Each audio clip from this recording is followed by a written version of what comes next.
عبادات میں سے عقیدہ توحید کو نکال دیں تو بقیہ ہماری عبادت کی کوئی اوقات نہیں رہ جاتی، بقیہ عبادت کی کوئی حیثیت باقی نہیں رہ جاتی۔ عقیدہ توحید کیا ہے؟ چند لفظوں میں اس طرح سمجھ سکتے ہیں۔ اللہ رب العزت اپنے جملہ صفات، اپنی اوصاف میں اللہ رب العزت کی ذات یکتا ہے، اس کا کوئی شریک نہیں ہے، نہ اس کی ذات میں اس کا کوئی شریک ہے، نہ اس کے اوصاف میں اس کا کوئی شریک ہے، اس کا ہم پلہ بھی کوئی نہیں ہے۔ اللہ کے معاملات میں اس کا مددگار بھی کوئی نہیں ہے، یعنی ہر اعتبار سے اللہ رب العزت کی ذات وحدہ لا شریک ہے۔ اور انبیاء کے دنیا میں تشریف لانے کا بنیادی مقصد بھی اپنی اپنی امت کو عقیدہ توحید سکھانا تھا۔ عقیدہ توحید کی تعریف کرتے ہوئے علامہ جرجانی رحمہ اللہ تعالی التعریفات میں لکھتے ہیں کہ توحید 3 چیزوں کا نام ہے۔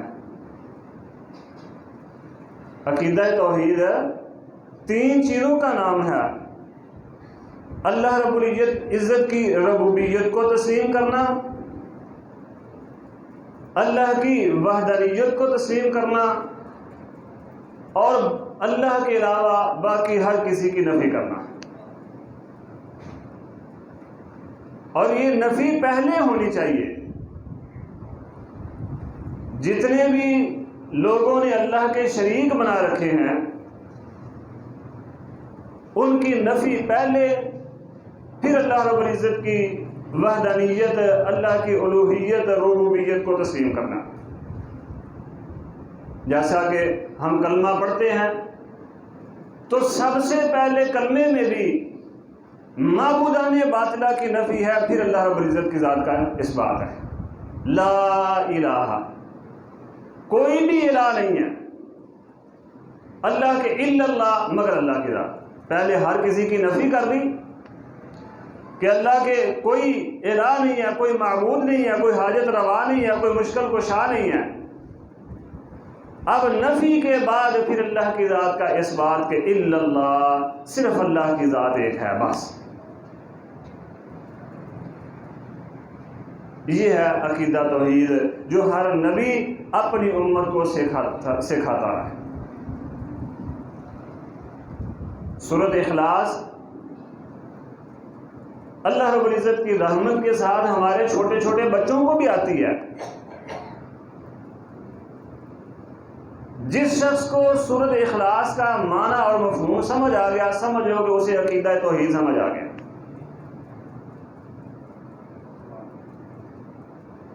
انتہائی مختصر عقیدہ توحید اللہ رب العزت نے سورۃ اخلاص میں سمجھایا۔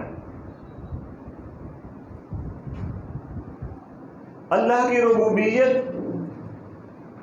اللہ کی الوہیت اور اللہ کے اسماء و صفات، ان 3 قسموں میں توحید کو سمجھنے کے لیے سلف صالحین نے تقسیم کیا ہے۔ عقیدہ توحید آسانی سے سمجھنا ہے تو یہ 3 قسمیں ہیں عقیدہ توحید کی۔ اللہ رب العزت کی توفیق کے ساتھ سلسلہ وائز انشاءاللہ اس کا ذکر کریں گے۔ سب سے پہلی قسم ہے توحید ربوبیت۔ الحمدللہ رب العالمین،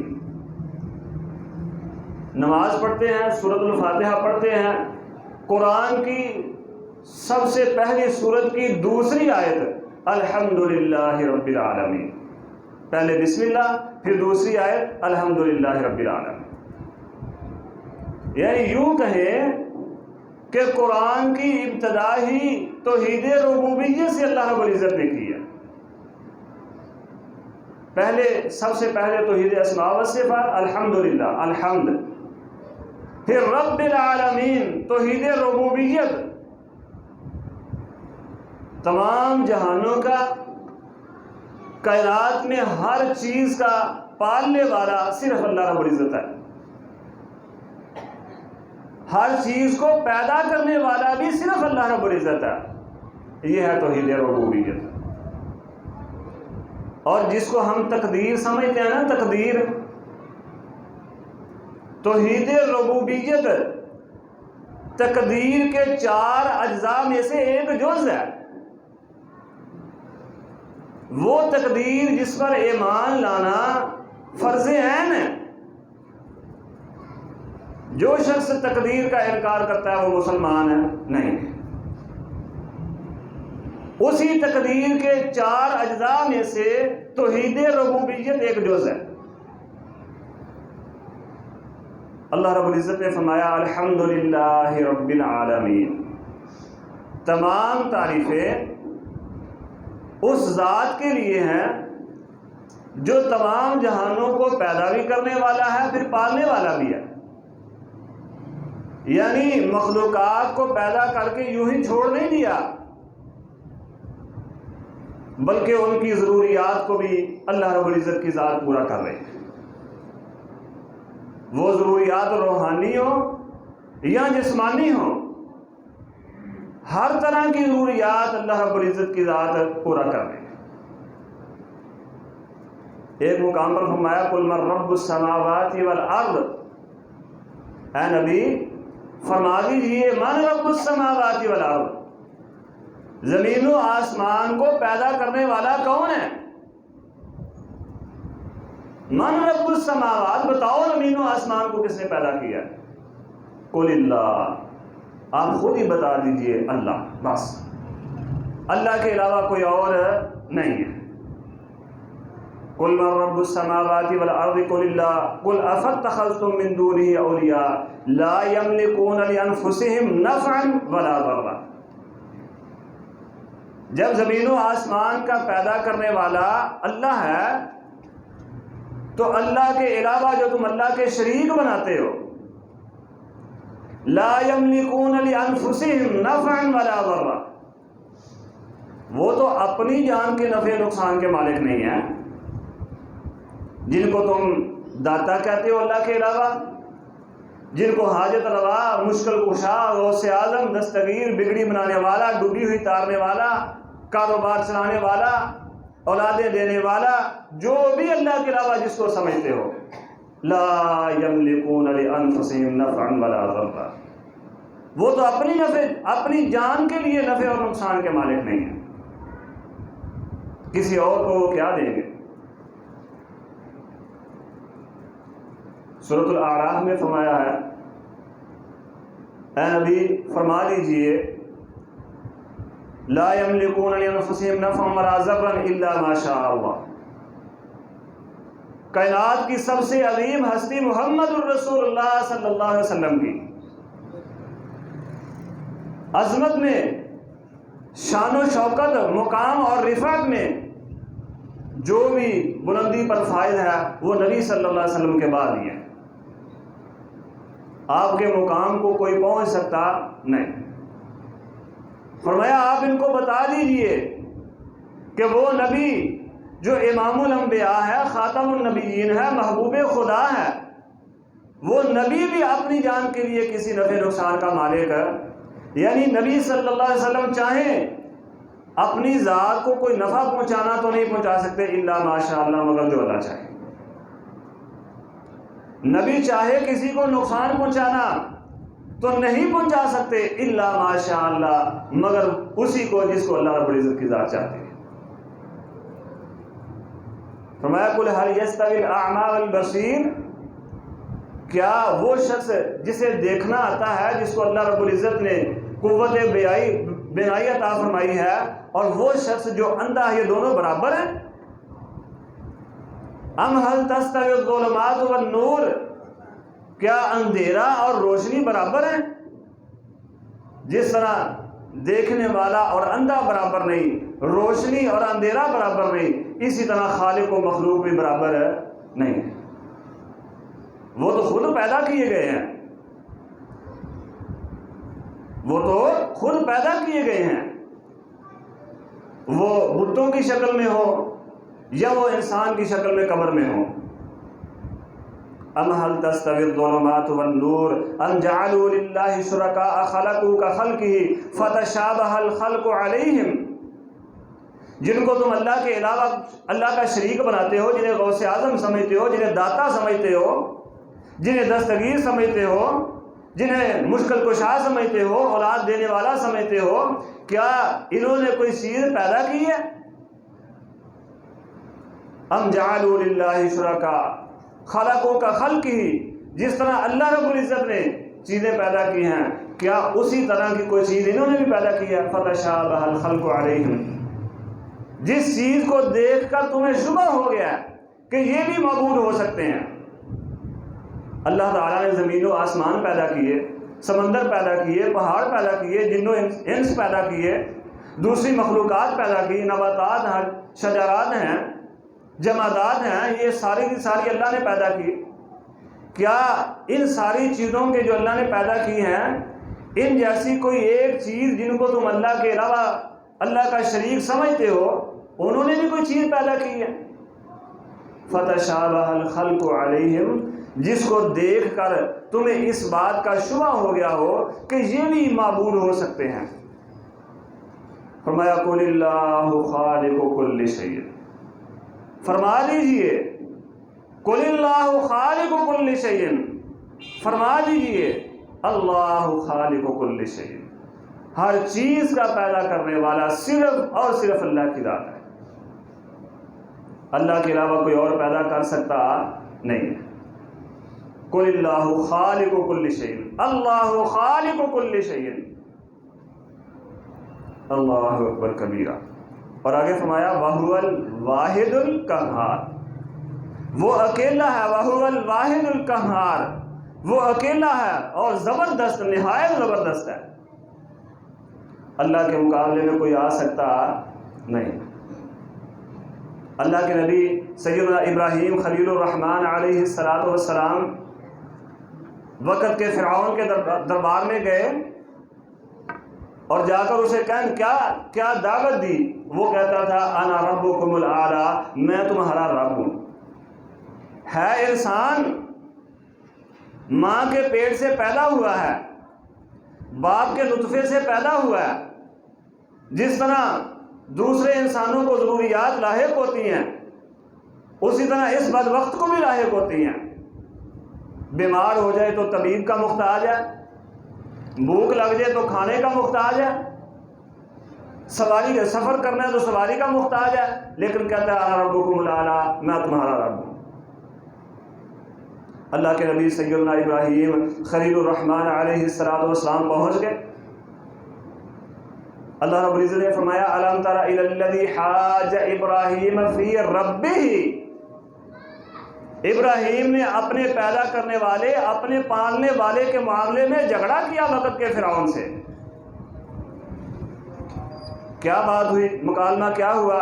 ابراہیم علیہ السلام نے فرمایا اذ قال ابراہیم ربی الذی یحیی و یمیت،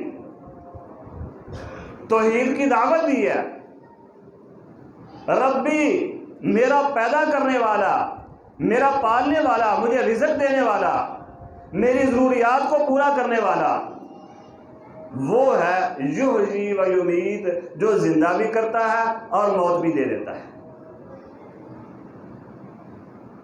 اب بدبخت کو یہ بات سمجھ نہ آئی، کہتا آنا احیی و امیت، ابراہیم یہ کام تو میں بھی کر سکتا ہوں، زندگی موت تو میں بھی دے سکتا ہوں۔ ابراہیم خلیل الرحمن علیہ السلام نے فرمایا اگر تو یہ کام کر سکتا ہے تو فرمایا آگے چل پھر، قال ابراہیم انا احیی و امیت، قال ابراہیم فإن اللہ یأتی بالشمس من المشرق فأت بها من المغرب،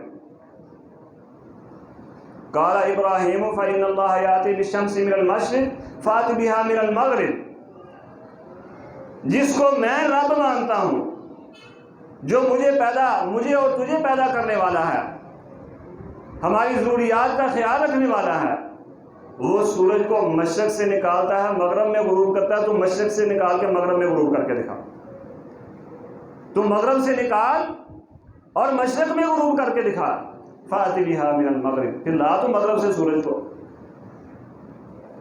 اب کون ہے یہ دنیا کے جتنے بھی ہم نے داتے بنائے ہوئے ہیں، حاجت روا مشکل کشا بنائے ہیں، وہ کر سکتا ہے ایسے کہ سورج کو مغرب سے طلوع کر کے دکھائے؟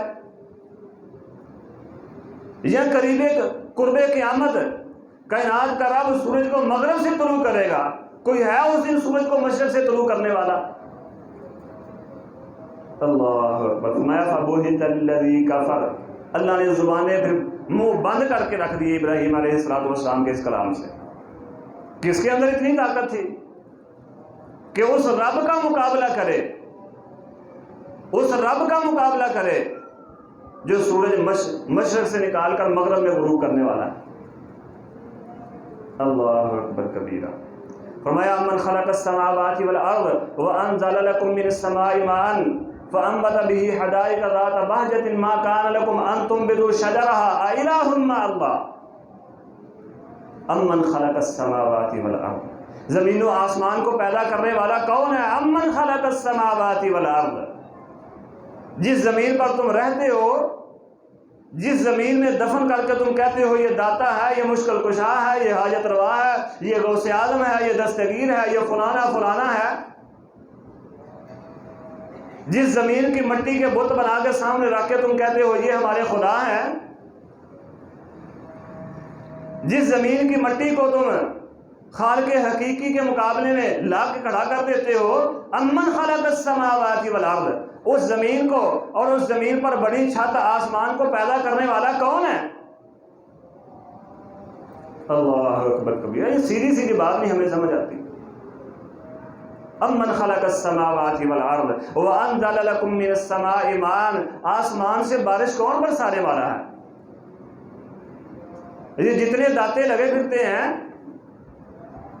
جتنے بھی معبودان باطلہ جن کو ہم اللہ کا شریک سمجھتے ہیں، ہم سمجھتے ہیں کہ اللہ نے ان کو اختیار دیے ہوئے ہیں، کسی ایک کو کہو آسمان سے بارش برسا کے دکھائے۔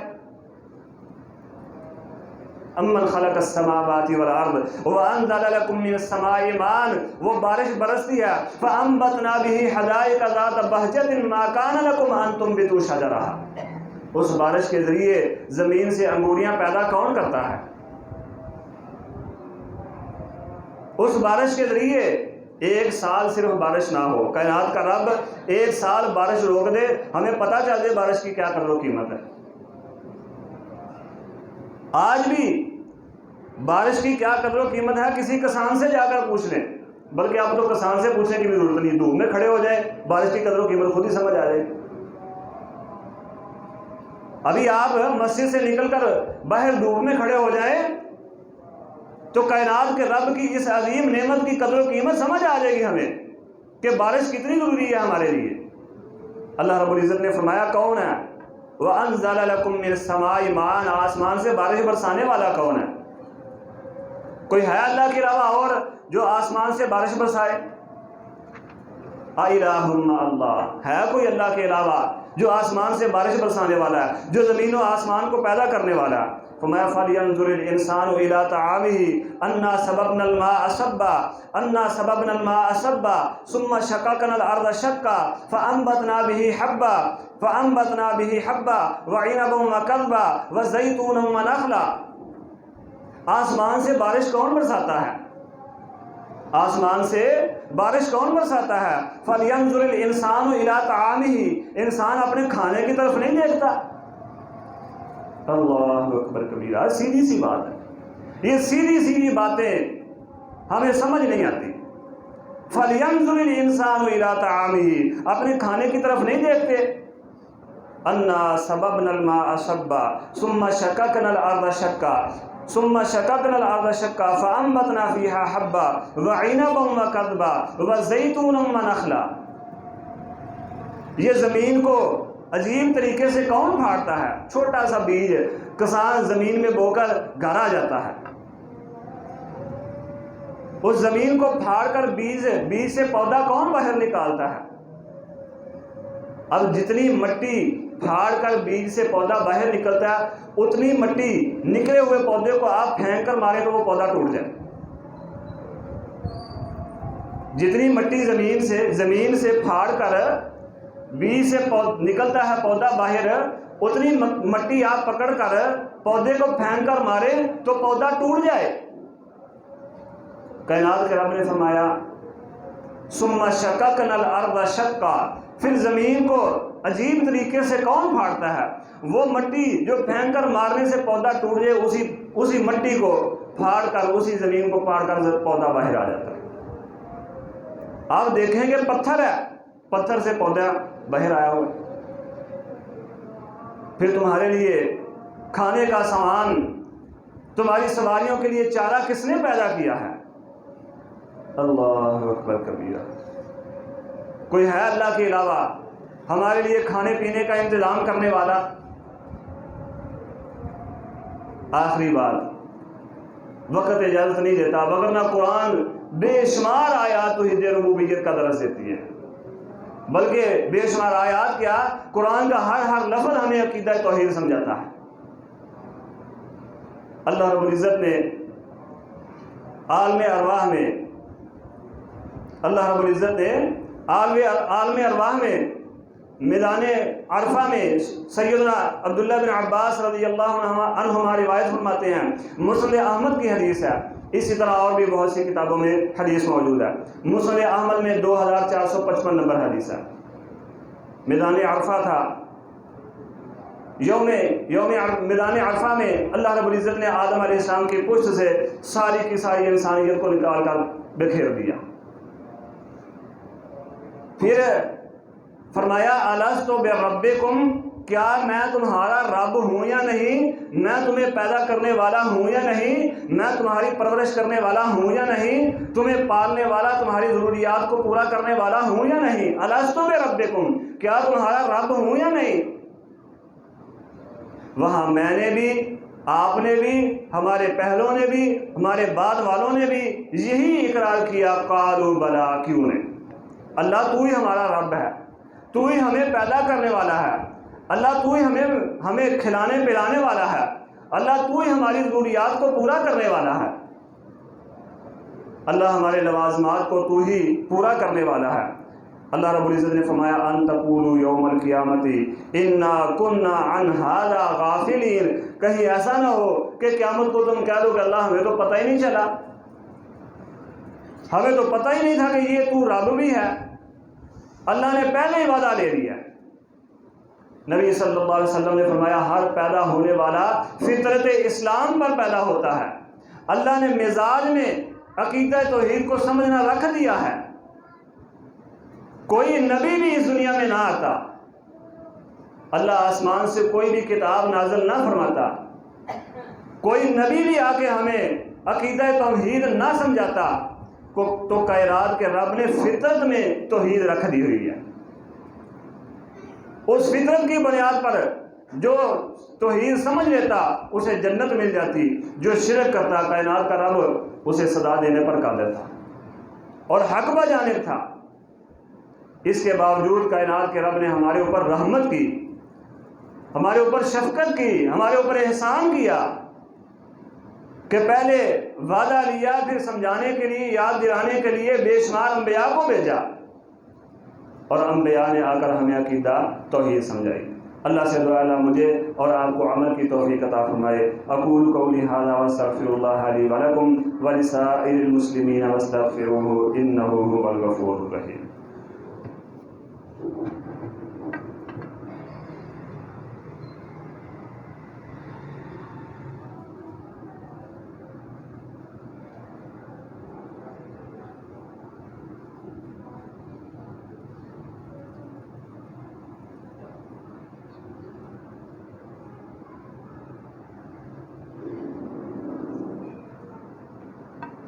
إن الحمد لله نحمده ونستعينه ونستغفره ونعوذ بالله من شرور أنفسنا ومن سيئات أعمالنا من يهده الله فلا مضل له ومن يضلله فلا هادي له وأشهد أن لا إله إلا الله وحده لا شريك له وأشهد أن محمدا عبده ورسوله أما بعد فأعوذ بالله من الشيطان الرجيم بسم الله الرحمن الرحيم إن الله وملائكته يصلون على النبي يا أيها الذين آمنوا صلوا عليه وسلموا تسليما اللهم صل على محمد وعلى آل محمد۔ محترم بزرگوں، دوستوں اور ساتھیوں، توحید ربوبیت توحید کی وہ قسم ہے، تین اقسام میں سے، تین اجزاء میں سے ایک وہ جز ہے جسے مشرکین مکہ بھی تسلیم کرتے تھے۔ اللہ رب العزت نے سورۃ لقمان میں فرمایا وَلَئِن سَأَلْتَهُم مَّنْ خَلَقَ السَّمَاوَاتِ وَالْأَرْضَ لَيَقُولُنَّ اللَّهُ۔ آپ ان سے سوال کریں یا نبی ان سے پوچھیں وَلَئِن سَأَلْتَهُم مَّنْ خَلَقَ السَّمَاوَاتِ وَالْأَرْضَ، زمین و آسمان کو پیدا کرنے والا کون ہے؟ تو یہ کہیں گے لَيَقُولُنَّ اللَّهُ، صرف اللہ کی ذات ہے، بس۔ ان سے سوال کریں، ان سے پوچھیں تو یہ کہیں گے۔ پھر اسی طرح ایک اور مقام سورۃ المؤمنون میں فرمایا قُل لِّمَنِ الْأَرْضُ وَمَنْ فِيهَا إِن كُنتُمْ تَعْلَمُونَ سَيَقُولُونَ لِلَّهِ۔ اے نبی ان سے پوچھئے لِّمَنِ الْأَرْضُ وَمَنْ فِيهَا، یہ زمین اور اس میں جو کچھ بھی ہے کس کے لیے ہے؟ اس کا مالک حقیقی کون ہے؟ تو یہ کہیں گے سَيَقُولُونَ لِلَّهِ، یہ کہیں گے کہ صرف اللہ کی ذات ہے اس کی مالک۔ اللہ رب العزت ہماری حالت پر رحم فرمائیں۔ مشرکین جو کتاب و سنت کے اولین مخاطب تھے وہ یہ بات سمجھتے تھے، مانتے تھے کہ رب صرف اللہ کی ذات ہے۔ اور آج ہم کلمہ پڑھتے ہیں لیکن کوئی کہتا ہے پیران دیتا، کوئی کہتا ہے فلاں دربار پر جا کر نمک کھاؤ تو اولاد ہو جائے گی، کوئی کہتا ہے فلاں دربار پہ جا کر منت مانو تو نظر ہو جائے گی، اولاد ہو جائے گی، کوئی کہتا ہے اولاد کو دولے شاہ کے لیے وقف کر دو تو اولاد مل جائے گی، کوئی کہتا ہے بیری کے نیچے جا کر کھڑے ہو جاؤ تو اولاد مل جائے گی۔ وہ اولین مخاطب تھے، نبی صلی اللہ علیہ وسلم کو نبی بنا کر اس لیے بھیجا گیا کہ ان کو توحید سمجھائیں۔ اب جن کے لیے نبی کو بھیجا گیا وہ سمجھ رہے ہیں، وہ مان رہے ہیں، تسلیم کر رہے ہیں کہ رب صرف اللہ کی ذات ہے، اور ہم اس رب کو رب مان کر کہتے ہیں نہیں فلاں دربار پہ نمک کھائیں گے تو ملے گی، فلاں پہ جا کے نظر نیاز دیں گے تو ملے گی، فلاں بیری کا پتھر یا بیر لائیں گے تو ملے گی۔ میرے بزرگوں، دوستوں اور ساتھیوں، میں نے شروع میں عرض کی تھی کہ وہ عبادت جس عبادت سے عقیدہ توحید نکل جائے وہ عبادت کسی کام کی رہ جاتی نہیں ہے۔ رب ماننا ہے تو صرف اللہ کی ذات کو۔ کائنات کے رب نے اولاد کی نعمت سے محروم رکھا ہے۔ اکثر خواتین جب اولاد نہیں ہوتی کبھی کسی کے پاس کبھی کسی کے پاس، علاج کروانا منع نہیں ہے، دوائی کھانا منع نہیں ہے، بلکہ نبی صلی اللہ علیہ وسلم کی سنت مبارکہ ہے دوائی کھانا بیماری کے وقت، لیکن اپنے عقیدے کا بیڑا غرق کر لینا اس کی اسلام اجازت نہیں دیتا۔ ابراہیم علیہ السلام بوڑھے ہو چکے ہیں، 70-80 سال عمر ہو چکی ہے، لیکن اولاد کس سے مانگ رہے ہیں؟ اللہ سے، بس۔ کیوں؟ پتا تھا کہ پیدا کرنے والا صرف اللہ ہے۔ زکریا علیہ السلام سر کے بال بھی خود کہہ رہے ہیں، تیسرے سپارے میں اللہ رب العزت سورۃ آل عمران میں فرماتے ہیں سر کے بال بھی سفید، جب فرشتہ خوشخبری لے کے آیا بیٹے کی یحییٰ کی تو کہتے ہیں میرے سر کے بال بھی سفید، داڑھی کے بال بھی سفید، بیوی میری بانجھ ہو چکی ہے، اب کیسے اولاد پیدا ہوگی؟ تو فرشتے نے کہا یہ اللہ کے کام ہے، وہ جو چاہے سو کر دکھائے۔ وہ مالک بغیر ماں باپ کے آدم کو پیدا کر دے، بغیر ماں کے حوا کو پیدا کر دے، بغیر باپ کے عیسیٰ کو پیدا کر دے، آپ تو ماں بھی ہے باپ بھی ہے، آپ دونوں سے وہ اولاد کیسے نہیں پیدا کر سکتا؟ اللہ رب العزت سے دعا اللہ ہمیں سمجھنے کی اور عمل کی توفیق عطا فرمائے۔ سبحان ربک رب العزت عما یصفون وسلام علی المرسلین والحمد للہ رب العالمین۔